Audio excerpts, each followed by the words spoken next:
भी शिव मंदिर में चले जाना, किसी भी शंकर के मंदिर में चले जाना और पार्वती माता का श्रृंगार दिखना एकदम साधारण, एक चुंदड़ी ओढ़ी हुई है, हाथ बंधा हुआ है, कोई थोड़ी बहुत चूड़ी पहनी हुई, माथा में बिंदी, बोर, कुंडल सब पहनी, आराम से बैठी। पर बाकी की माताओं का श्रृंगार देखोगे, अपार सुंदरता का श्रृंगार। पार्वती जी फूलों का श्रृंगार करती है, उनके पास में श्रृंगार तो सब है, ऐसे कोई श्रृंगार की कमी नहीं है। माँ जगतजननी जगदम्बा श्रृंगार की कमी है, ढेर सारा श्रृंगार है, पर माँ उस श्रृंगार को धारण करती है जो जनमानस के लिए श्रेष्ठतम।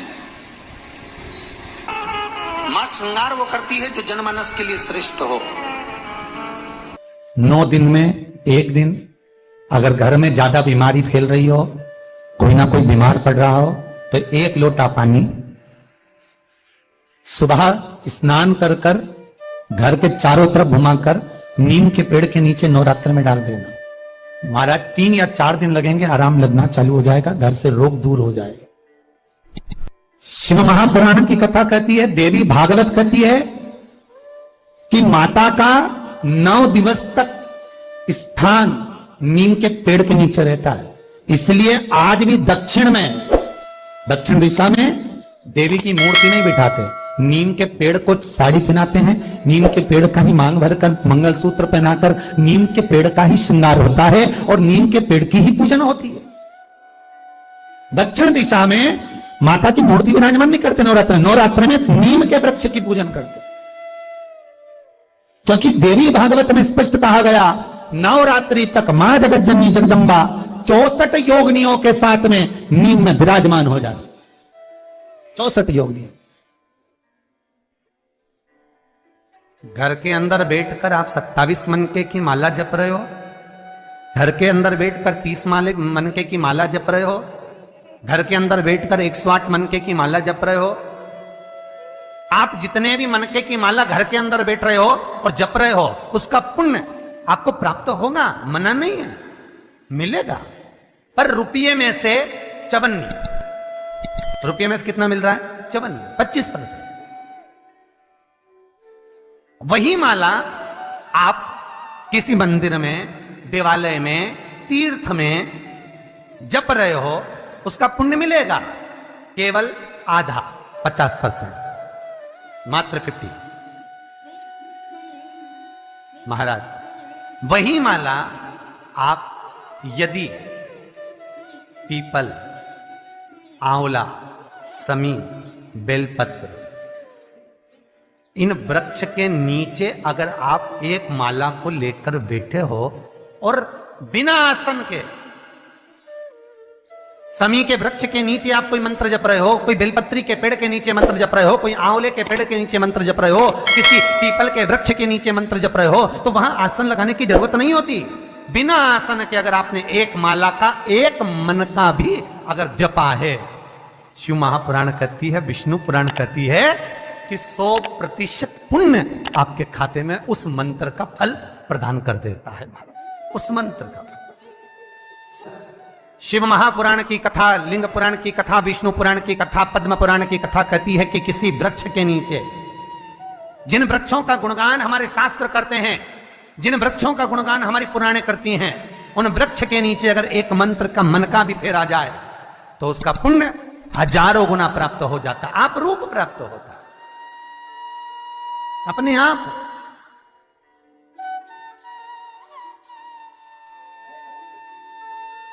आप जिस पुण्य को करना चाह रहे, मेरा बहुत निवेदन है महाराज, बहुत प्रयास करा करो, प्रयास करना।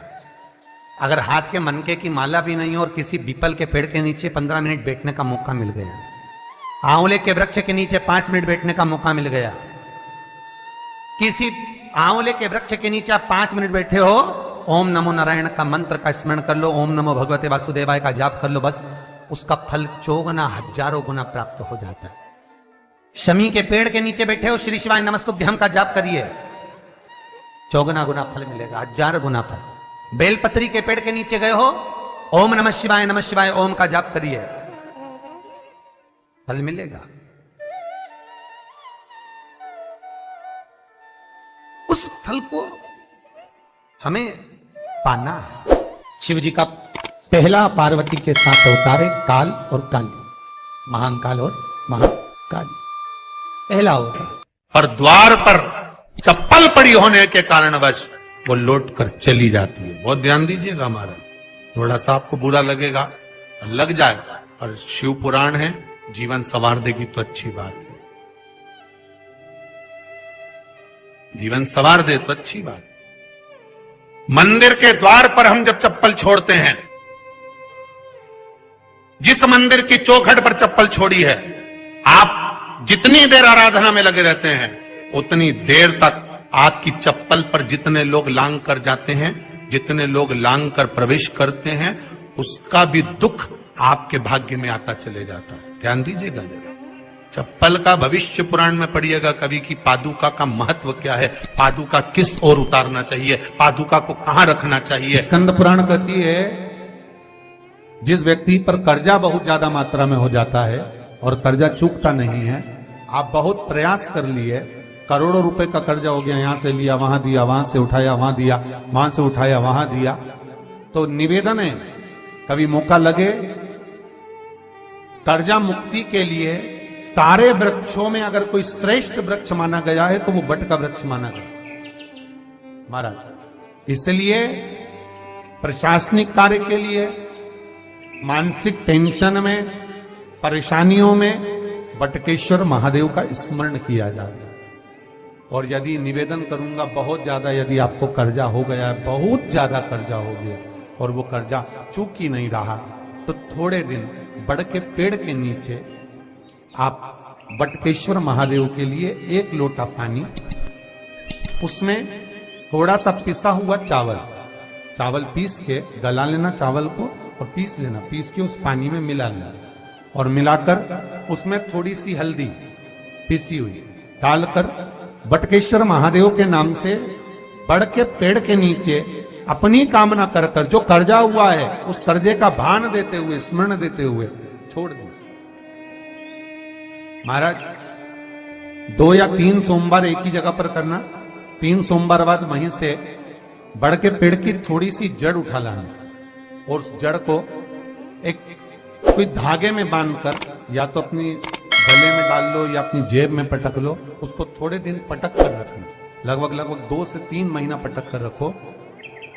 वो जड़ जैसे बड़ का पेड़ विस्तार होता है, पानी गिरे ना गिरे, जल वृष्टि हो ना हो, गर्मी पड़े ना पड़े, उसको कोई फर्क नहीं पड़ता, बड़ का वृक्ष आप रूप फैलता जाता, उसकी जड़ें अपने आप प्रबल होती है।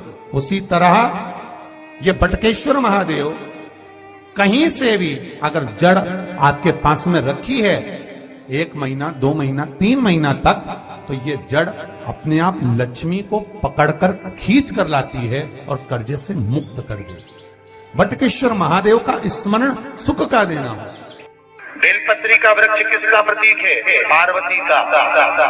नीम का वृक्ष किसका प्रतीक है? जगदम्बा का। जिस व्यक्ति को ब्लड प्रेशर की बीमारी रहती हो, ऊपर नीचे ब्लड प्रेशर होता रहता हो, तकलीफ भोग रहे हो, बहुत कष्ट में हो, बार बार पसीना आ जाए शरीर पर, कुछ ना करिए, 1 लोटा पानी भरो, 7 पत्ती नीम की डालना, खाई की डालना, नीम, कड़वी नीम, मीठी नीम नहीं, कड़वी नीम, और साथ उसमें बेलपत्र डालना। जिस व्यक्ति का ब्लड प्रेशर हाई हो, लो हो, उसके कमरे में उसको प्लेट से ढक कर रख दीजिए।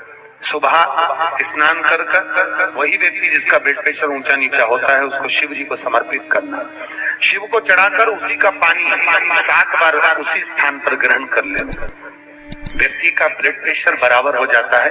मात्र लगभग अगर सोमवार कर रहे हो तो 11 सोमवार करो, प्रतिदिन नियम से कर रहे हो तो 15 दिन कर लो, उसमें बराबर। फिर कभी जिंदगी में ब्लड प्रेशर की बीमारी चली ही जाती है। कोई बरसाती मेंढक मत बनना रे, बरसात आती है तो मेंढक बहुत सारे इकट्ठे हो जाते हैं, टर करते हैं। कई लोगों की आदत होती है, सावन का महीना आया तो मंदिर में भीड़, शिवरात्रि आई तो मंदिर में भीड़। हमें बरसाती मेंढक नहीं बनना कि सिर पे त्रिपुंड लगा लिया, गले में रुद्राक्ष की माला पहन ली, चोला बदल लिया, कपड़े बदल लिए और कपड़े बदलकर साधु संत बनकर, सन्यासी बनकर, तपस्वी बनकर छल करने के लिए, निंदा करने के लिए, बुराई करने के लिए, चुगली करने के लिए, अपशब्द करने के लिए, लोगों को घाटा पहुंचाने के लिए, लोगों के पांव खींचने के लिए बैठ गए। ये नहीं बनना हमको, हमें बरसाती मेंढक नहीं बनना।